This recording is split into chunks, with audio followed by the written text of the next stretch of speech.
Le 9 juin dernier, comme le stipule la loi provinciale, vous avez abrogé la résolution portant le numéro 94-677, adoptée le 18 octobre 1994 concernant le code d'éthique s'appliquant aux élus, aux représentants et aux employés municipaux de Ville-Laval.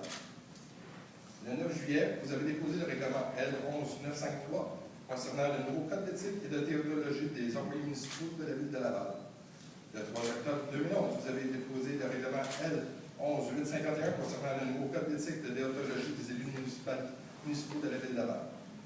Le code d'éthique et de déontologie des élus municipaux de Ville de Laval énonce les valeurs suivantes: intégrité, honneur, la prudence dans la poursuite de l'intérêt public, le respect, la loyauté envers la municipalité et la recherche de l'équité.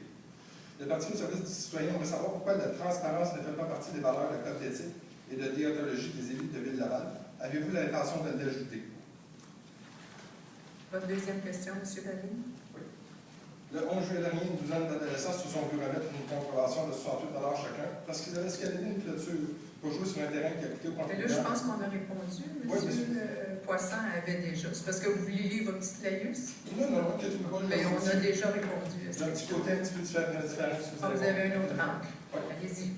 Donc, parce qu'il avait escaladé une clôture pour jouer sur un terrain qui a coûté au contribuable plusieurs milliers de dollars. Le Parti du service du citoyen proposait dans son programme électoral de 2009 de réviser toutes les arènes de différents plateaux sportifs de notre ville pour les rendre accessibles à l'ensemble des citoyens qui, en bout de ligne, sont les payeurs avec leurs taxes. Il est inconcevable qu'en plein été, lorsque nos jeunes ne sont plus à l'école et que les équipements sportifs soient disponibles uniquement à 16h30. Nous sommes d'accord que ces ados ont enfin un règlement municipal, mais pourquoi les policiers qui ont bien vu que ces adolescents étaient là pour jouer et non pour faire du vandalisme ont-ils donné l'amende de ce côté-là? En passant, quand allez-vous construire le chalet que vous promettez depuis plusieurs élections déjà à ce parc-là? Merci. Merci.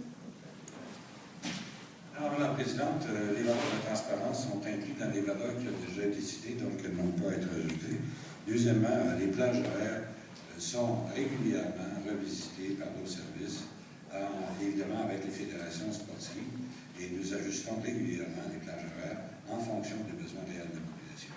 Troisièmement, c'est pas parce qu'un objet ou qu'une infrastructure a été payée par des taxes qu'elle ne doit pas être préservée et gérée d'une façon responsable et raisonnable. Si j'écoutais l'argument du plateau sportif pour, évidemment, les terrains de soccer, je suis obligé de dire les arénas seront ouverts gratuits à tout le monde pendant 24 heures. Et est-ce qu'on laisserait un aréna sans surveillance et sans les opérateurs?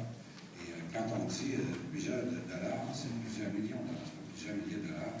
Les terrains synthétiques coûtent extrêmement cher, mais permettent aussi d'avoir des plages horaires d'utilisation beaucoup plus grandes pour les différents usagers, et en particulier pour les fédérations sportives, qui sont les premières à organiser le sport et loisirs